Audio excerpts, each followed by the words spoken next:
D'abord, beaucoup des stages sont bien, sont vraiment bien. C'est pas, je les ai pas inventés, je n'ai pas fait de casting. C'était un mélange de 8 stages.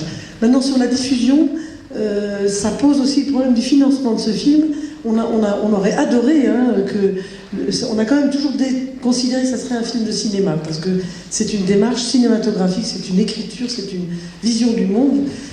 Mais on a espéré beaucoup que les chaînes de télévision seraient coproductrices de ce film, et on a demandé absolument à toutes les chaînes, et on a essuyé un refus absolu de toutes les chaînes. Donc, si vous voulez, ça ne passera pas en télévision.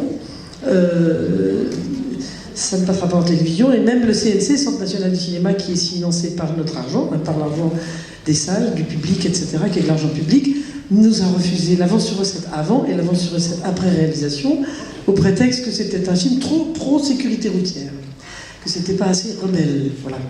Donc je pense qu'eux sont plutôt les lécheurs de derrière des lobbies, et que nous sommes les rebelles.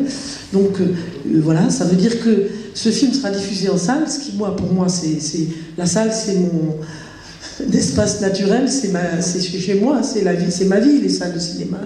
Et j'ai fait maintenant déjà un tour d'une 30aine de salles, et j'ai rencontré des directeurs de salles et des directrices de salles qui sont vraiment formidables, et qui défendent bec et ongle, avec bec et ongle le film, qu'ils défendront, j'espère, même si on n'y trouve pas son public tout de suite, parce que c'est pas évident de faire venir les gens à ce film. Mais c'est vrai qu'il y a encore, grâce à tous ces gens qui se battent pour le cinéma, pour le cinéma d'auteur, il y a encore un espace de liberté dans notre pays. Je ne désespère pas qu'un jour, quand même, les télés se réveillent et le passent.